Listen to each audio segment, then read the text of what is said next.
Good evening.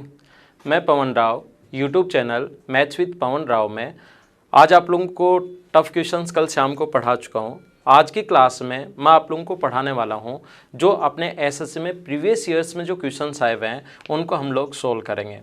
कल अगर किसी स्टूडेंट ने देखो, आप लोगों को कल का जो लेसन है 1 आवर 7 मिनट या 6 मिनट्स का था, वो हो सकता है आपको थोड़ा सा टफ लगे वो क्वेश्चन, लेकिन उनको 2 या 3 बार देखना। अगर वो 15 क्वेश्चंस आपको अच्छे से समझ में आए तो ध्यान रखना वो 15 क्वेश्चन के बाद आप लोग ज्योमेट्री में बहुत सारी नई चीज़ें सीखोगे, खुद से ही सीख जाओगे आप लोग। तो खुद जो आपने 15 क्वेश्चंस हैं उनको आप लोग 2 या 3 बार देखकर करने की कोशिश करना। इससे ज्योमेट्री की बहुत सारी चीज़ें क्लियर होंगी और जब भी टफ क्वेश्चंस एसएससी बनाएगा आप लोग कर पाओगे। आज की क्लास में मैं प्रीवियस ईयर्स के क्वेश्चंस करवा रहा हूँ। कल की क्लास में वापस इजी क्वेश्चंस, फिर से टफ क्वेश्चन और फिर से प्रीवियस ईयर्स के क्वेश्चंस, ऐसे 3-3 दिन के स्लॉट में हम लोग चलते रहेंगे। तो आज की क्लास से शुरुआत करते हैं हम लोग क्वेश्चन नंबर फर्स्ट से। आपके सामने बोर्ड पर क्वेश्चन नंबर फर्स्ट लिखा हुआ है, आप लोग ध्यान दीजिए बोर्ड पर। मैं पढ़ता हूँ और जो प्रीवियस ईयर्स में आए हुए क्वेश्चंस हैं उन्हीं को हम लोग सोल्व करेंगे। आसान क्वेश्चन आते हैं एसएससी में, ये बात आप लोग ध्यान रखना और कोशिश करना समझने की, अच्छे से समझना। Two circles with equal radius passes through the center of each other. If the radius of each circle is 5 cm, then find the common chord, length of common chord. Hindi medium वाले स्टूडेंट्स के लिए दो बराबर के वृत्त एक दूसरे के केंद्र से गुजरते हैं जिनकी त्रिज्या 5 सेंटीमीटर है, तो उभयनिष्ठ जीवा की लंबाई बताइए। 4 ऑप्शन आपके सामने हैं, आपने देख लिया होगा।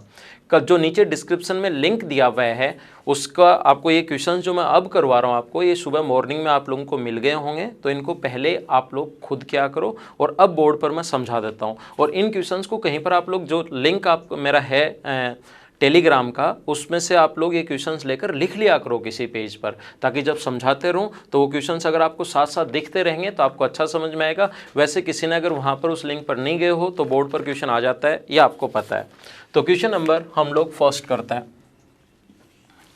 क्वेश्चन नंबर फर्स्ट में दो बराबर के जो वृत्त हैं एक दूसरे के सेंटर से पास हो रहे हैं। ये पहला वाला सर्किल है, इसका सेंटर ये है। ये दूसरे वाला सर्किल है, इसका सेंटर ये यहाँ से पास हो रहा है पहला, तो दूसरे के सेंटर से, और ये इधर से पास हो रहा है दूसरा सर्किल। इनकी रेडियस अगर 5 है, इनकी रेडियस अगर 5 है तो हमें कॉमन कोड की लेंथ पूछी है, ये हम लोगों से पूछा गया है। इसकी रेडियस अगर 5 है तो कॉमन कोड की लेंथ हम लोगों से पूछा गया है। ऐसा क्वेश्चन एसएससी 3 तरीके से पूछता है। मैं आप लोगों को जिस टाइप के, ये तो समझाते चलूंगा ही चलूंगा, और जिस टाइप से क्वेश्चन एसएससी पूछता है वो भी मैं आपको साथ साथ बताते चलूंगा। ध्यान रखना, पहले इसको समझाता हूँ। यहाँ से यहाँ तक इसकी जो रेडियस है वो 5, दोनों की रेडियस इक्वल रेडियस है। यहाँ से यहाँ तक इसकी जो रेडियस है वो 5 है और इधर से इसकी रेडियस भी 5 है। तो मुझे ये बताइए, ये 5, 5 और 5 अगर बन गया तो क्या अपने पास एक इक्विलेटरल ट्रायंगल बन गया क्या? और इक्विलेटरल ट्रायंगल की हाइट आप लोग फाइंड आउट कर लीजिए। इक्विलेटरल ट्रायंगल की हाइट का जो फॉर्मूला होता है, समबाहु त्रिभुज अभी मेंसुरेशन नहीं पढ़ा है, मेंसुरेशन में सारी चीज़ें मैं बताऊंगा। इक्विलेटरल ट्रायंगल की हाइट का जो फॉर्मूला होता है वो होता है अपने पास √3/2 इंटू साइड। मेंसुरेशन में चीज़ें मैं लिखवा दूंगा, अभी नहीं पढ़ा है आपको, लेकिन ये ध्यान होना चाहिए आपको। इक्विलेटरल ट्रायंगल की हाइट का फॉर्मूला होता है √3/2 इंटू साइड। साइड यहाँ पर 5 है और ये अपने पास इसकी हाइट आ गई। और कॉमन कोड की लेंथ निकालनी है तो जितना ऊपर है उतना ही नीचे होगा, तो ये जो आया इसको इंटू करना पड़ेगा आपको, 2 से 2 कट जाएगा, तो आंसर आ गया 5√3। और अपना जो ऑप्शन है वो ऑप्शन आ जाएगा सेकेंड ऑप्शन, ये अपना आंसर है।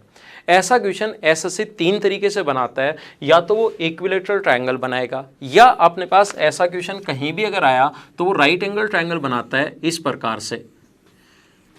ये यहाँ से यहाँ तक इसकी रेडियस 4 है, ये यहाँ से यहाँ तक इसकी रेडियस 3 है, और दोनों सेंटर्स के बीच की डिस्टेंस देगा वो 5, और फिर कहेगा कॉमन कोड की लेंथ बताओ। तो कॉमन कोड की लेंथ अगर हमें फाइंड आउट करना है तो मुझे बताइए 4 का स्क्वायर प्लस 3 का स्क्वायर बराबर 5 का स्क्वायर होगा, तो ये राइट एंगल ट्रायंगल हो गया। और क्या राइट एंगल ट्रायंगल में आप लोग एल्टीट्यूड की लेंथ निकाल सकते हो क्या?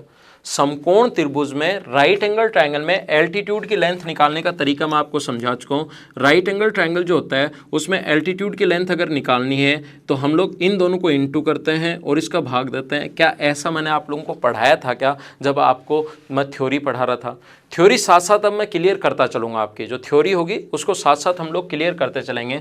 तो यहाँ पर √3 अपने पास इसकी जो ये यहाँ से यहाँ तक इस राइट एंगल ट्रायंगल की हाइट जो होगी वो 4 और 3 को तो गुना करना पड़ेगा और कर्ण का भाग देना पड़ेगा, और ये जो भी आएगा इसको कॉमन कोड की लेंथ अगर चाहिए तो इंटू करना पड़ेगा 2 से। 2 से इंटू क्यों करना पड़ेगा, क्योंकि जितना यहाँ से यहाँ तक है उतना ही नीचे की तरफ होगा, तो इंटू करना पड़ेगा 2 से। अब अपने पास एक और क्वेश्चन, या तो इक्विलेटरल ट्रायंगल बनेगा, ध्यान रखना, या राइट एंगल ट्रायंगल बनेगा, और एसएससी ऐसे ही पूछता है। एसएससी जो क्वेश्चंस पूछता है वो ऐसे ही पूछता है। बाकी और एक अच्छा क्वेश्चन इस प्रकार से बन सकता है जब अपने पास ना तो राइट एंगल ट्रायंगल बने और ना ही अपने पास इक्विलेटरल ट्रायंगल बने, स्केलन ट्रायंगल विषमबाहु त्रिभुज भी बन सकता है। जैसे अपने पास इस प्रकार से वो बोले, इस प्रकार से अगर कहे कि यहाँ से यहाँ तक ये 4 है, यहाँ से यहाँ तक ये 5 है, और दोनों सेंटर्स के बीच की डिस्टेंस है 6। 4 है, 5 है, और दोनों सेंटर्स के बीच की डिस्टेंस अपने पास 6 है, तो कॉमन कोड की लेंथ आप लोग बताइए। तो ध्यान रखना 4 का स्क्वायर प्लस 5 का स्क्वायर 6 का स्क्वायर नहीं होता, ना इक्विलेटरल ट्रायंगल है। तो पहले कंडीशन यही चेक करेंगे कि इक्विलेटरल ट्रायंगल है क्या, दूसरी चेक करेंगे कि राइट एंगल ट्रायंगल है क्या, क्योंकि ये दोनों क्वेश्चन आसान होते हैं। तीसरा जो अपने पास क्वेश्चन बनता है वो इस प्रकार से, और आप लोग ध्यान रखना स्केलन ट्रायंगल में अपने पास एल्टीट्यूड की लेंथ कैसे निकालते हैं। ये 4, ये 5 और ये 6 है, तो स्केलन ट्रायंगल विषमबाहु त्रिभुज में एल्टीट्यूड की लेंथ कैसे निकालते हैं वो मैंने आपको सिखाया है। अगर किसी को नहीं पता तो मेरे थ्योरी वाले वीडियोज़, जब चौथा या 5वां जो लेक्चर एल्टीट्यूड के बारे में समझाया था, ऑर्थो सेंटर के बारे में समझाया था, उसको देखिए, उसमें मैंने ये लेंथ निकालना बताया। इसको डबल कर देना तो कॉमन कोड की लेंथ आ जाएगी। तो एसएससी ने तो एक ही क्वेश्चन पूछा है, लेकिन मैं आपको समझा रहा हूं कि ऐसे क्वेश्चंस 3 तरीके से बन सकते हैं, और 3 तरीके से जो क्वेश्चंस बनते हैं, या तो इक्विलेटरल ट्रायंगल, या राइट एंगल ट्रायंगल, या अपने पास स्केलन। तो पहला क्वेश्चन मैं समझा चुका हूं, और जो भी क्वेश्चन एसएससी में आया हुआ है उसका मैं पूरा बेसिक बताऊंगा, या उससे रिलेटेड कैसे क्वेश्चंस और पूछे जा सकते हैं वो हम लोग करेंगे। आइए अब हम लोग चलते हैं क्वेश्चन नंबर 2 पर। आपके सामने क्वेश्चन नंबर 2 बोर्ड पर आ गया है। AB is the diameter of a circle with centre O. CD is a chord which is equal to the radius of a circle. AC and BD are extended so that they intersect each other at point P. Then find the value of triangle APB. O केंद्र वाले एक वृत्त का व्यास AB है, CD एक ऐसी जीवा है जो वृत्त की त्रिज्या के बराबर है, AC और BD को बढ़ाया गया जो P पर मिलता है, तो APB की वैल्यू आप लोग बताइए। देखो मैं आपके लिए सोल्व करता हूं क्वेश्चन को काफ़ी तरीके से किया जा सकता है। कैसे कैसे हम लोग कर सकते हैं, कोशिश करना समझने की। बहुत सारे पॉइंट्स आपके क्लियर होंगे, बहुत सारी बेसिक चीज़ें आपकी क्लियर होंगी अगर आप लोग ये क्वेश्चंस देखते हो तो ध्यान देना। अपने पास इस प्रकार से एक सर्किल है, ये सर्किल अपने पास जिसका व्यास AB है और CD उसकी एक ऐसी जीवा है जो त्रिज्या के बराबर है। व्यास AB है और CD उसके एक ऐसी जीवा है जो त्रिज्या के बराबर है। इसने कहा AC and BD are extended, AC और BD को मिलाकर आगे बढ़ाया गया। दोनों मीडियम में हम लोग क्वेश्चन लेकर चलेंगे हमेशा, हिंदी में भी और इंग्लिश में भी। हिंदी मीडियम वाले भी नहीं घबराना और इंग्लिश मीडियम वाले भी नहीं घबराना, क्वेश्चन हम लोग दोनों लैंग्वेज में लेकर चलेंगे। ये अपने पास है पॉइंट P और ये इसका सेंटर है O, इस प्रकार से। तो P पर बना एंगल बताओ, ये अगर ये रेडियस के बराबर है तो कोशिश करना सभी लोग समझने की। बहुत अच्छा और बहुत इंपॉर्टेंट क्वेश्चन है। कुछ लोग इसको जैसे ही अपने पास ये भी बता देते हैं कि थ्योरम है, ये याद कर लो, ये 60 डिग्री होगा।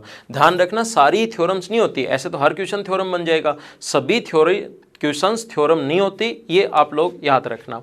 तो देखिए ये अगर रेडियस के बराबर है, ये त्रिज्या यहाँ से यहाँ तक, ये और ये भी रेडियस है, ये भी रेडियस है, O से A तक और O से B तक, ये सभी बराबर होंगे। बराबर क्यों होंगे? क्योंकि ये अपने पास रेडियस है, त्रिज्याएं हमेशा बराबर होती हैं, ऐसा आप लोगों को पता होगा। तो इसके सामने एक ट्रायंगल की 2 साइड अगर इक्वल हैं तो इसके सामने का ये एंगल अगर x है तो इसके सामने ये एंगल भी x होगा। ऐसे ये 2 साइड OB और OD दोनों रेडियस हैं, तो ये वाला एंगल अगर y है तो इसके सामने वाला ये एंगल भी y होगा। कैसे कैसे आप लोग क्वेश्चंस को अप्रोच कर सकते हो वो मैं आपको एक बार समझाने की कोशिश करता हूं ताकि आपको सही और अच्छे से समझ में आए। 3 तरीके से क्वेश्चन कर सकते हो और तीनों तरीके से आपको कुछ ना कुछ सीखने को मिलेगा, तो कोशिश करना समझने की। और ये इक्विलेटरल ट्रायंगल बना, तो इक्विलेटरल ट्रायंगल का प्रत्येक एंगल होता है 60 डिग्री। अब इस ट्रायंगल की मैं बात करूं, AOC की बात करूं, तो ये वाला जो एंगल है वो क्या 180 माइनस 2x होगा क्या, और ये वाला जो एंगल है वो क्या 180 माइनस 2y होगा क्या, क्योंकि त्रिभुज के तीनों कोणों का योग 180 डिग्री। तो मुझे बताओ एक स्ट्रेट लाइन पर चाहे 3 एंगल बनो, चाहे 5 बनो, चाहे 10 बनो, स्ट्रेट लाइन पर बने एंगल्स का सम 180 डिग्री होता है। तो फर्स्ट, सेकेंड और थर्ड ऐड करने पर 180 माइनस 2x, ये ऐड किया हम लोगों ने, तीनों को अगर ऐड करें 180 minus 2x plus 60 plus 180 minus 2y बराबर अपने पास 180 डिग्री। 180 से 180 कट गया, 240 बराबर 2x प्लस 2y उधर चला जाएगा, 2 कॉमन लेंगे तो x प्लस y की जो वैल्यू आ जाएगी वो आ जाएगी 120 डिग्री। और मुझे बताओ x और y, एक ट्रायंगल ABP में इन दोनों का सम 120 डिग्री है, तो क्या ये वाला जो एंगल है वो 60 डिग्री होना है क्या? पहला तरीका। दूसरा तरीका इस क्वेश्चन का करने का क्या हो सकता है, एक बात आप लोग ध्यान रखना, मैंने ऐसा आप लोगों को समझाया होगा, अगर आप लोगों को याद हो तो मैंने समझाया था दो कोण सर्कल के अगर बाहर इंटरसेक्ट करें AB और CD, कोशिश करना। और सबसे सही तरीका है क्वेश्चन को करने का, इससे कुछ चीज़ें आपको सीखने को मिलेंगी, तो सीखना। ये अपने पास P पर अगर इंटरसेक्ट करें, A व B के द्वारा सेंटर पर बना एंगल, अगर A व B के द्वारा सेंटर पर बना एंगल, ये वाला जो एंगल है A व B के द्वारा सेंटर पर बना एंगल अगर x है और A व C के द्वारा सेंटर पर बना एंगल अगर y है, तो यहाँ पर बना जो एंगल होगा half of angle x minus Y होगा। क्या ऐसा थ्योरी में आप लोगों को समझाया था क्या? आप बोलोगे हाँ। जब भी मैं बोलता हूँ समझाया था, नहीं समझाया था, आपको हाँ ना जहाँ पर भी बैठे हो वहाँ पर बोलना है। इससे आपको चीज़ें अच्छे से समझ में भी आएंगी और आपको पता भी लगेगा कि क्लास में चल क्या रहा है। तो यहाँ पर देखिए, मुझे ये बताइए, एक तो अपने पास CA है और एक अपने पास DB है, DB। तो इसके द्वारा कोशिश करना सभी लोग समझने की, इसके द्वारा C व D के द्वारा सेंटर पर बना एंगल तो है 60 डिग्री और A व B के द्वारा सेंटर पर बना एंगल, A व B क्योंकि व्यास है तो ये वाला एंगल हो गया 180 डिग्री। यहाँ अक्ष की जो वैल्यू है ये स्ट्रेट लाइन होगी, व्यास था तो ये हो गया 180 डिग्री और ये हो गया 60 डिग्री। तो जहाँ बाहर इंटरसेक्ट करते हैं वहाँ पर बना एंगल ये 180 डिग्री है और ये 60 डिग्री है। तो यहाँ पर बना एंगल हाफ ऑफ एंगल अक्ष माइनस वाई, 180 माइनस 60 और 120 का आधा करोगे तो क्या 60 डिग्री डायरेक्ट आ गया है क्या?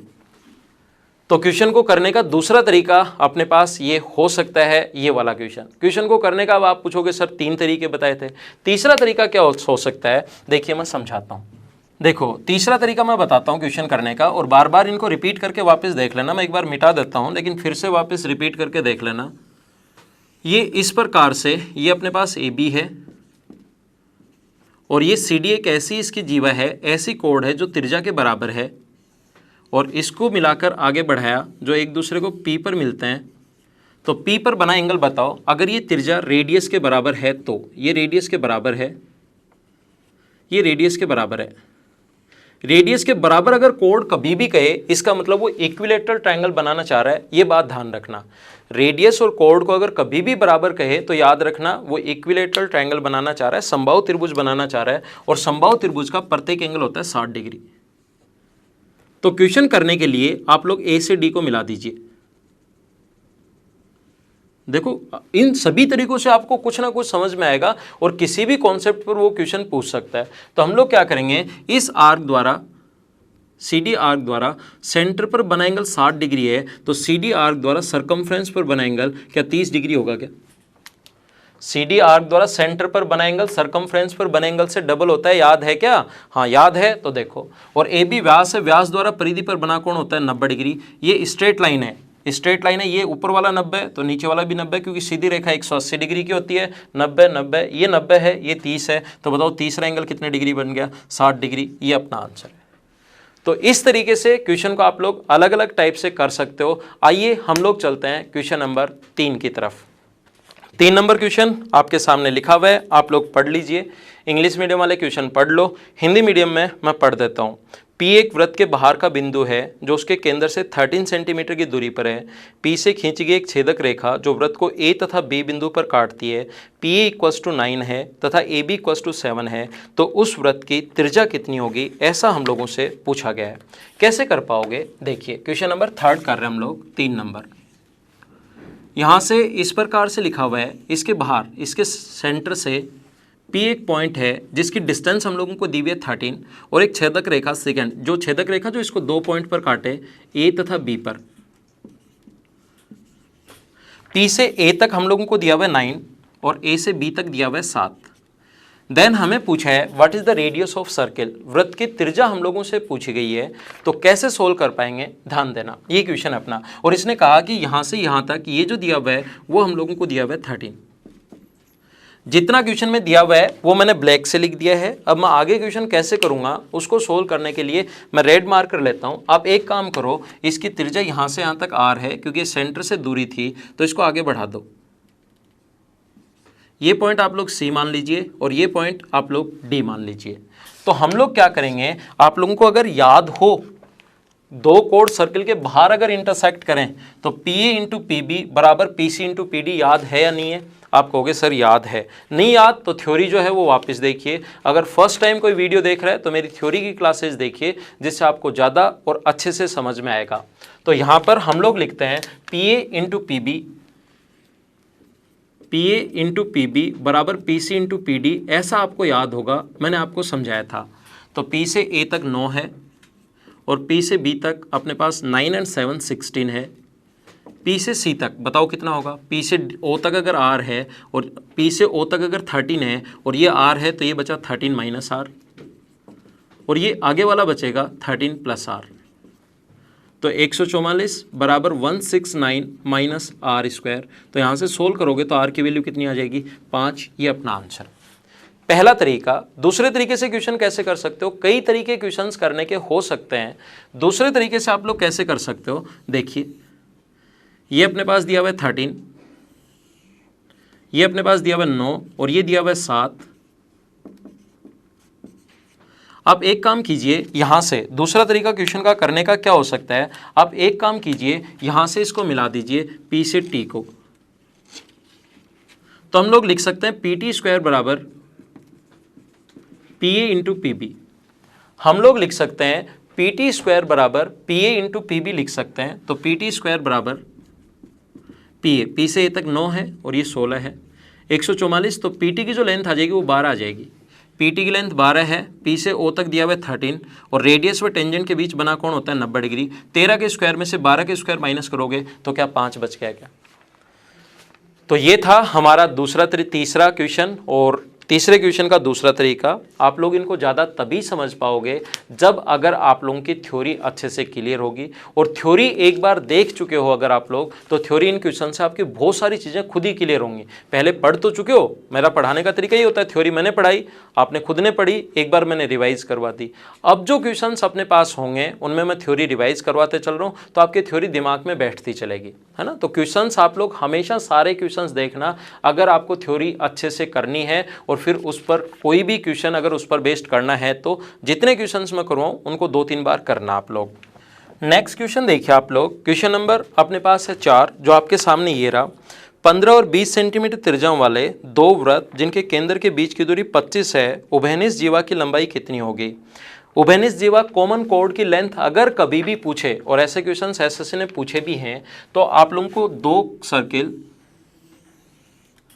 इस प्रकार से हैं जिनके एक की रेडियस जो दी हुई है यहाँ से यहाँ तक वो तो दी हुई है 15, एक की रेडियस दी हुई है 20 और दोनों सेंटर्स के बीच की डिस्टेंस दी हुई है 25।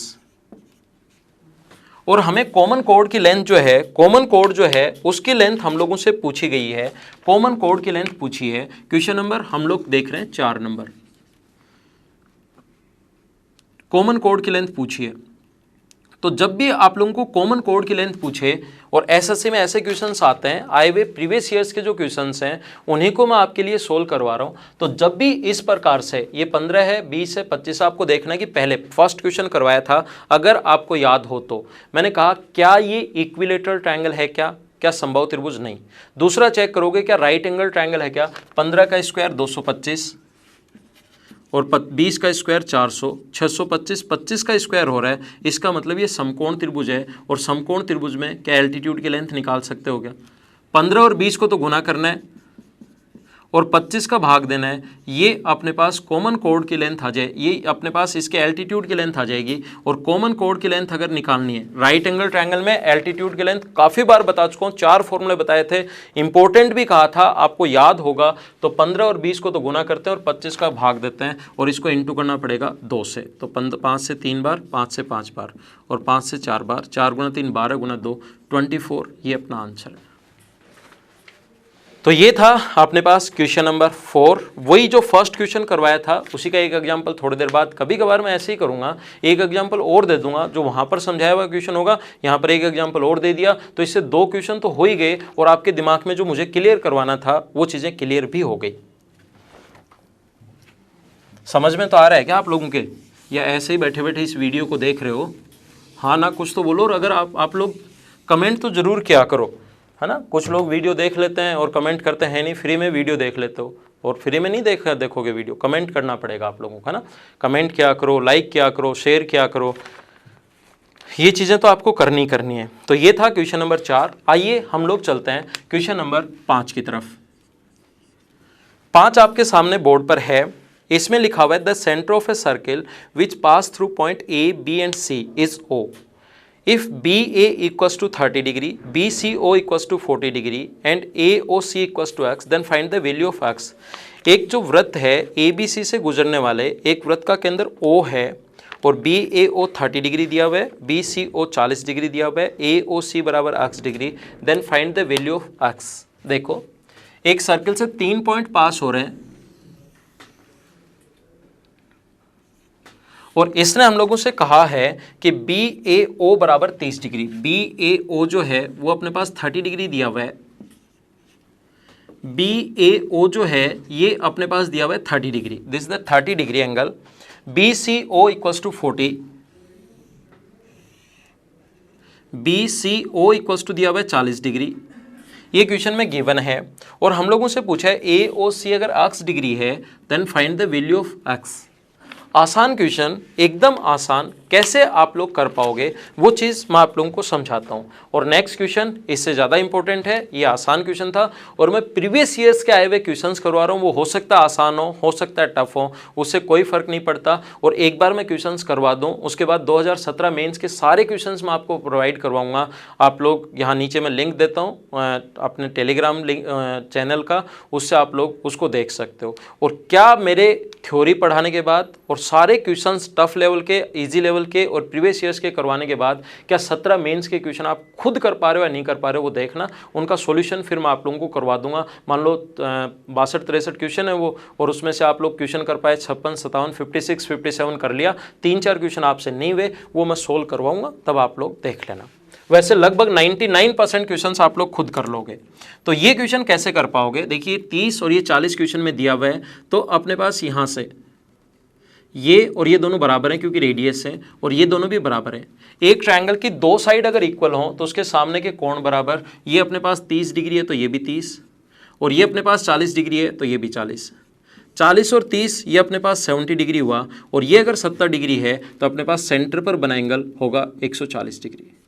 ध्यान रखना ऑप्शन में 140 डिग्री इसलिए आंसर सही है। AOC भार वाला एंगल भी 140 डिग्री, भार वाला एंगल भी AOC है, तो ये टोटल 360 डिग्री का होता है एक पॉइंट पर बना एंगल। इधर वाला 140 डिग्री है तो इधर वाला होगा 220 डिग्री। कभी ऑप्शन में 140 डिग्री क्वेश्चन मुझसे क्लास में भी स्टूडेंट ये वाला क्वेश्चंस पूछते हैं।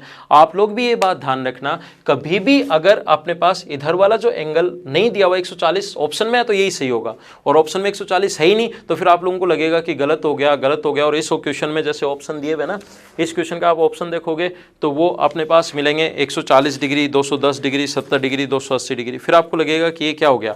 तो ध्यान रखना अपने पास अगर 140 इस क्वेश्चन का तो ऑप्शन है इसलिए हम लोग उससे कर लेंगे। कभी अगर क्वेश्चन का ऑप्शन 140 नहीं हो तो फिर हम लोग क्या करेंगे, अपने पहले वाले तरीका जो है जो अपने पास 140 माइनस करके 220, क्योंकि इस पर बना एंगल 360 तो 220 भी सही होगा, ध्यान रखना। आइए हम लोग नेक्स्ट क्वेश्चन पर चलते हैं, क्वेश्चन नंबर 6 की तरफ।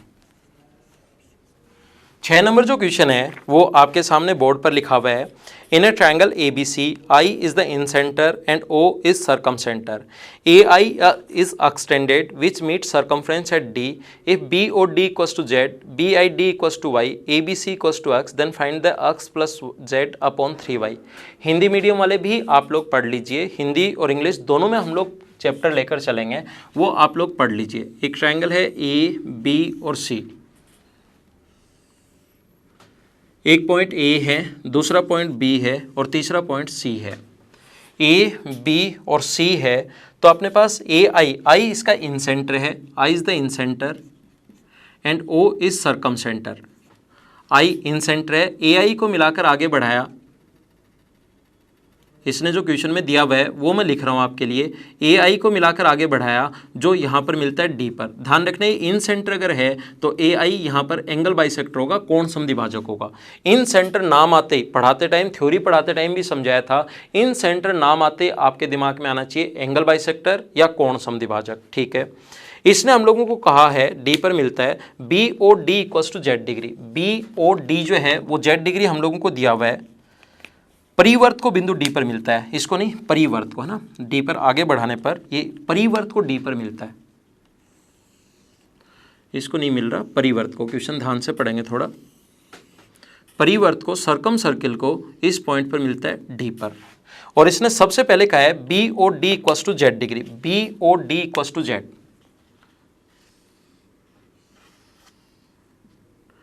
ये अपने पास B O D equal to Z degree है, पहला O is the circumcentre, इसका सर्कम सेंटर है O, B O D Z है, B I D equal to Y degree, B I D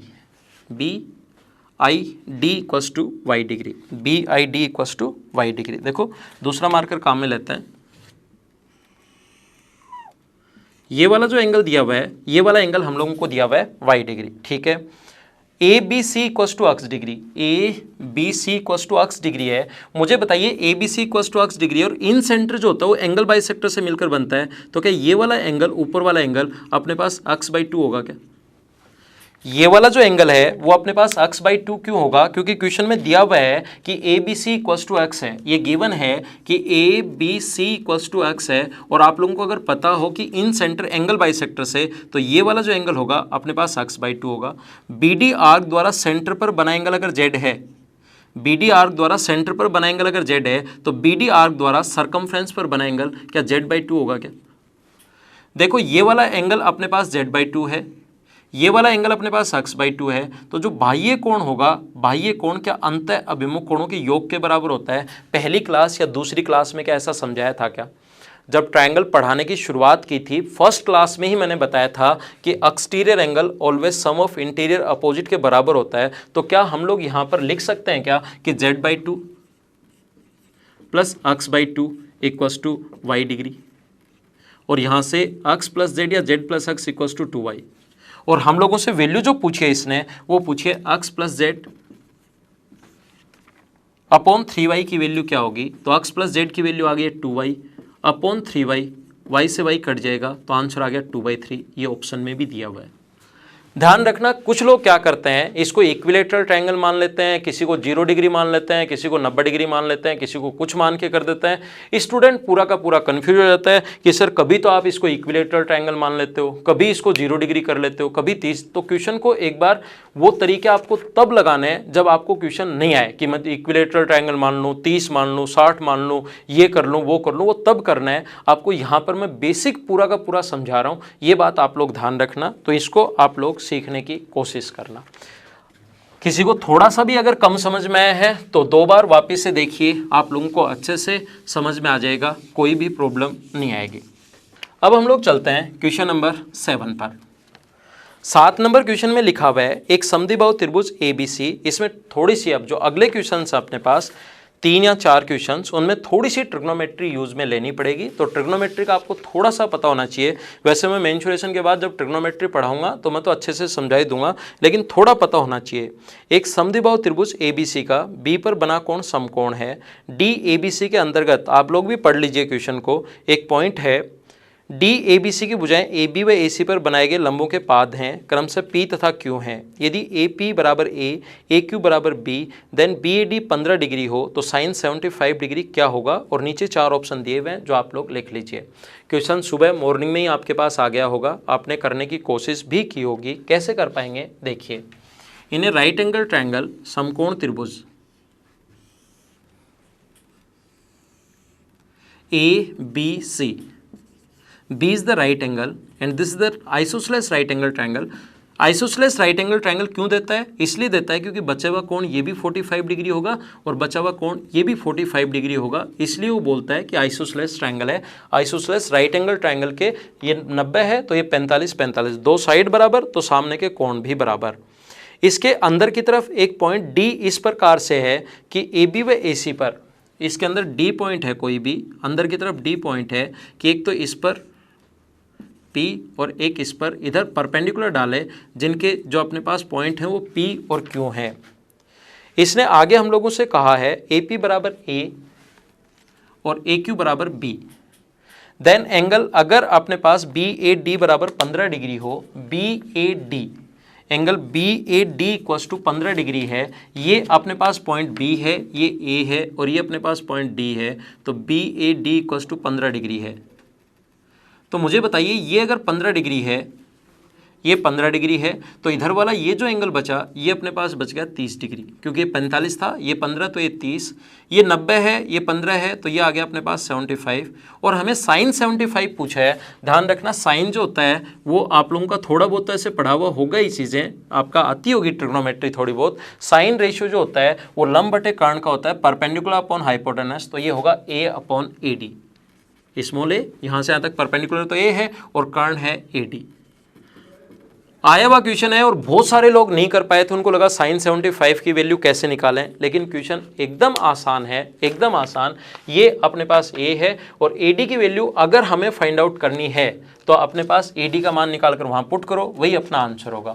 तो मुझे बताइए ये कोण 30 डिग्री, ये कोण 90 डिग्री, तो ये वाला कोण होगा 60 डिग्री।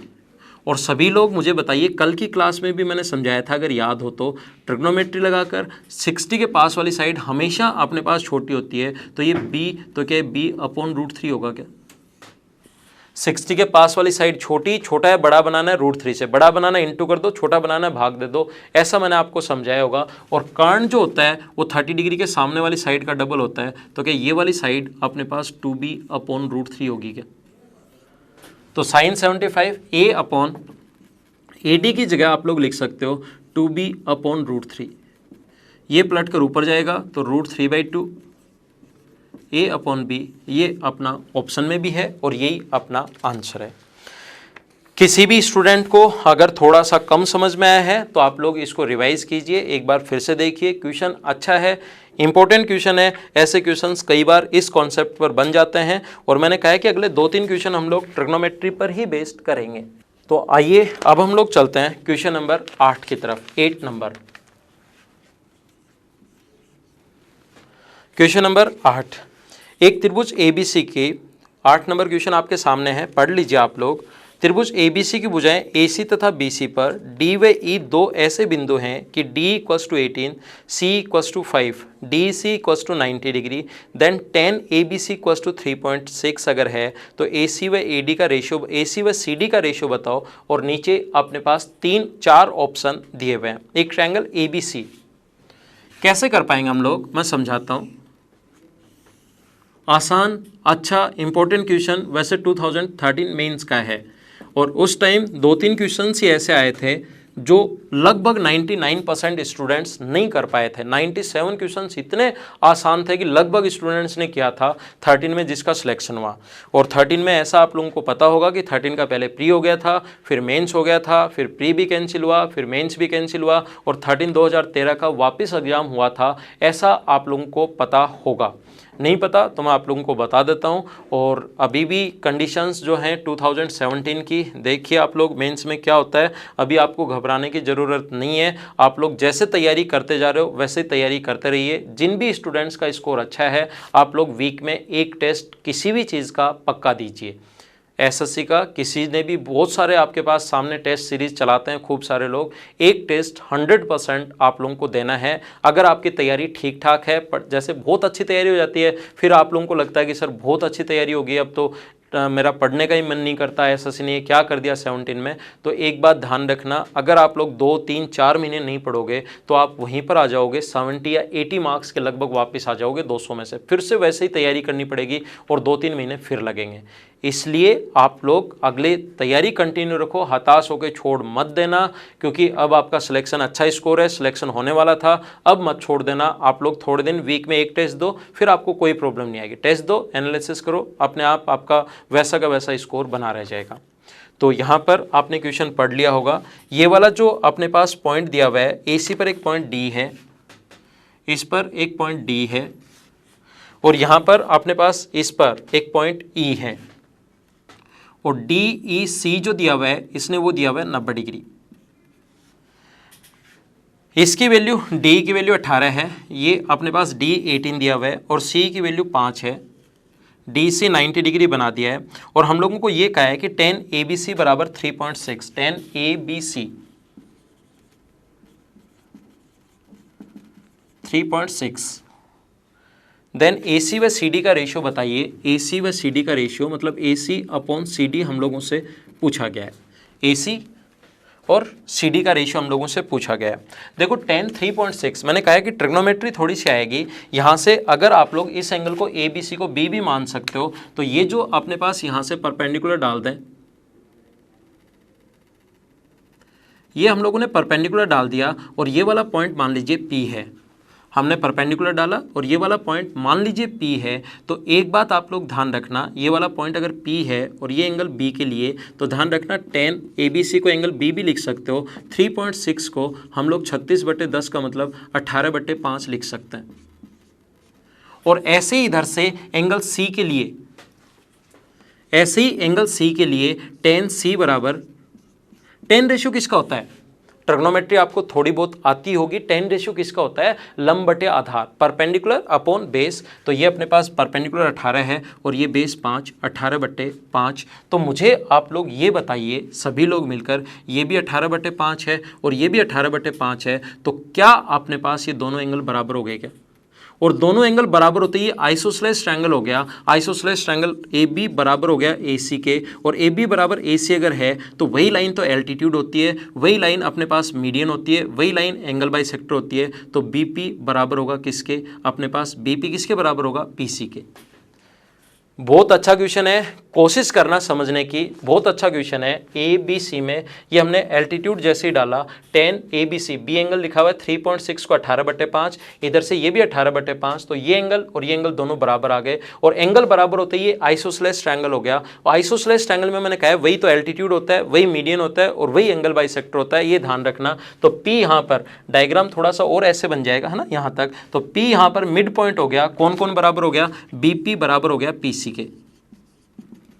यही लाइन तो मीडियन, यही लाइन एंगल बाइसेक्टर और यही लाइन एल्टीट्यूड। मुझे आप लोग ये बताइए, AC और CD अगर कहा है तो ये 90 डिग्री, ये 90 डिग्री, तो क्या दोनों लाइन पैरेलल हैं क्या? और ये दो लाइन अगर पैरेलल हैं, ये दो लाइन अगर पैरेलल हैं, तो क्या दोनों के दोनों ट्रायंगल सिमिलर होंगे क्या? और सिमिलरिटी से आप लोग लिख सकते हो AC अपॉन CD, बड़े वाले की साइड AC अपॉन छोटे वाले की साइड CD, ऐसे इधर से बड़े वाले की साइड PC। सिमिलर कौन कौन सिमिलर हो गए, मैं एक बार लिख देता हूं। सिमिलर हो गए अपने पास APC जो हैं, सिमिलर होगा DEC के साथ, ट्रायंगल DEC के साथ।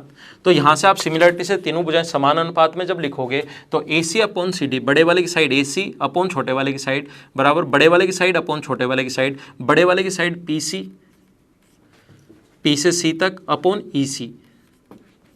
और ध्यान रखना PC की जगह, क्योंकि मिड पॉइंट है, PC की जगह, P मिड पॉइंट है तो PC की जगह हम लोग BC/2B, PC की जगह हम लोग BC/2B लिख सकते हैं।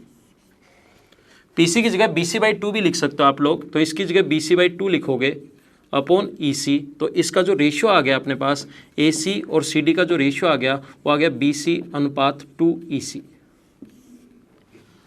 ये अपना आंसर है। तो इसका अपने पास जो रेशियो आया है वो आया है AC और CD का जो रेशियो आ गया BC/2/EC। यही अपना आंसर है। अपने पास ऑप्शन आ जाएगा फर्स्ट। तो अच्छा क्वेश्चन था, बहुत इंपॉर्टेंट क्वेश्चन था और अच्छा क्वेश्चन था। हम लोगों ने एल्टीट्यूड डाला यहाँ पर, ये भी अपने पास 18/5 है, ये भी अपने पास 18/5 है, तो दोनों एंगल बराबर। तो जो एल्टीट्यूड होगा वही मीडियन का काम करेगा और ये दोनों एल्टीट्यूड हैं लाइन पैरेलल। तो AC अपॉन CD की जगह आप लोग PC अपॉन EC भी लिख सकते हो और P क्योंकि मिड पॉइंट है, PC की जगह BC/2। नहीं समझ में आया, एक बार इसको वापस से देखिए, आप लोगों को सही समझ में आएगा। इसको वापस से देख लीजिए। देखो मैं एक बार फिर बता देता हूँ, अगर मुझे आपसे कोई भी बातें करनी होंगी, अगर हम लोग बातें करते हैं, आपको मोटिवेट करना है, तो मेरे पास एक्स्ट्रा टाइम लेकर मैं करूँगा। यहाँ पर हम लोग सिर्फ और सिर्फ पढ़ाई से रिलेटेड ही बात करते हैं। मेरे पास भी क्योंकि टाइम थोड़ा सा कम रहता है और आपके पास भी टाइम पढ़ने के लिए थोड़ा सा कम ही रहता है हमेशा और हमेशा, तो आप लोग ये चीज़ ध्यान रखना, हम लोग एक्स्ट्रा बातें नहीं करेंगे ताकि मैं आपको ज़्यादा से ज़्यादा क्वेश्चंस करवा सकूँ। आइए हम लोग चलते हैं क्वेश्चन नंबर 9 की तरफ।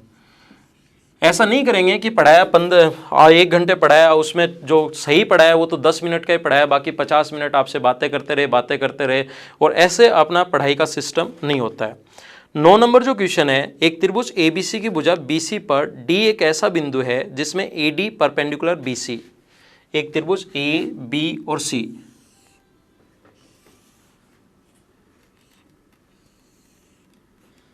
एक त्रिभुज है A, B और C। यहाँ पर इसने कहा है कि BC पर एक ऐसा बिंदु D है जिसे AD परपेंडिकुलर है BC पर। ये पॉइंट D इस प्रकार से है कि इस पर परपेंडिकुलर है। जो क्वेश्चन में गिवन है वो मैं आपके लिए लिख रहा हूँ। क्वेश्चन आपके सामने आ गया है, आप लोग पढ़ लीजिए, मैं भी पढ़ देता हूँ। एक त्रिभुज ABC की भुजा BC पर D एक ऐसा बिंदु है जिसमें AD परपेंडिकुलर BC। AD पर E पॉइंट एक ऐसा है कि AE और ED 5:1 है। यदि BAD = 30 degree, 10 ACB = 610 dB, then ACB का मान बताइए। तो यहाँ पर एक पॉइंट E इस प्रकार से है कि ये E पॉइंट इस प्रकार से है कि ये इसको 1:5 में बांट रहा है। मतलब अपने पास AE और ED का जो रेशियो होगा, AE और ED का रेशियो नीचे बना लो ये, क्योंकि ऊपर वाला 5 है, ये रेशियो जो होगा ये 5x, तो ये मान लीजिए x। एक तो ये दिया हुआ है और एक दिया हुआ है BAD = 30 डिग्री। BAD ये वाला कोण दिया हुआ है 30 डिग्री, क्वेश्चन में गिवन है। और साथ ही ये भी दिया हुआ है 10 ACB। ये क्वेश्चन में जो गिवन है वो मैं लिखता हूँ 10 ACB। 10 रेशियो लंब बटे आधार का होता है, ध्यान रखना आप लोग। 10 जो रेशियो होता है लंब बटे आधार परपेंडिकुलर अपॉन बेस बराबर 6 × 10 एंगल DBE। तो मुझे बताइए इस एंगल ACB के लिए, इस एंगल के लिए, ये पूरा, ये तो इस एंगल के लिए राइट एंगल ट्रायंगल में लगती है ट्रिग्नोमेट्री हमेशा।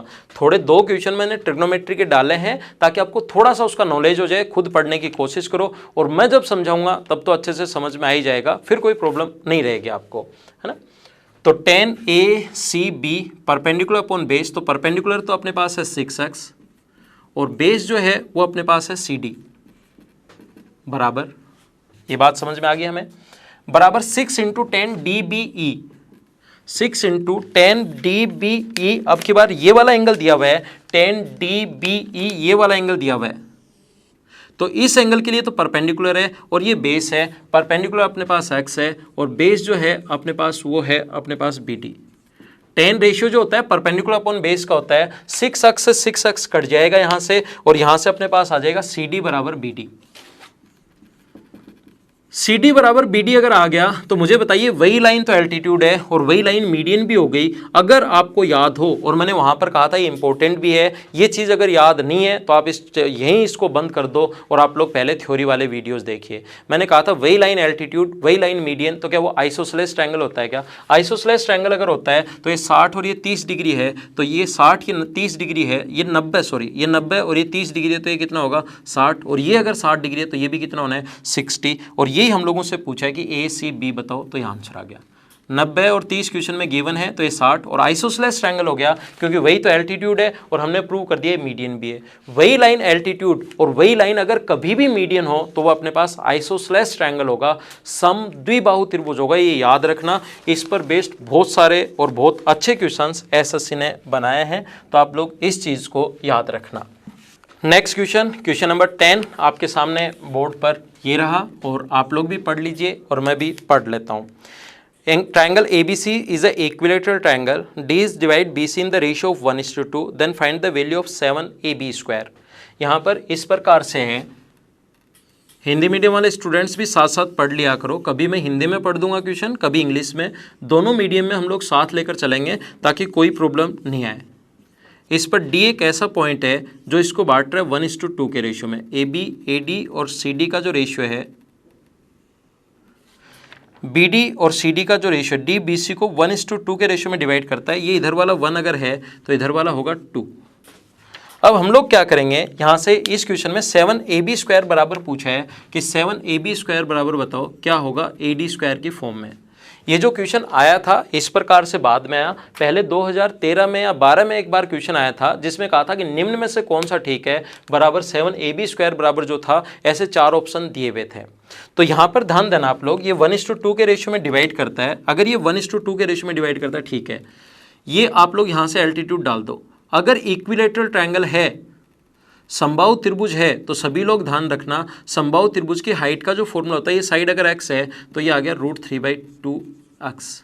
हाइट का फॉर्मूला अपने पास √3/2 इंटू साइड होता है, ऐसा आप लोगों को पता होगा। इक्विलेटरल ट्रायंगल की हाइट का फॉर्मूला √3/2 इंटू साइड, खूब बार समझा चुका हूँ और ये खुद ही याद हो जाएगा और मेंशुरेशन में मैं आप लोगों को लिखवा भी दूंगा, पहली बात।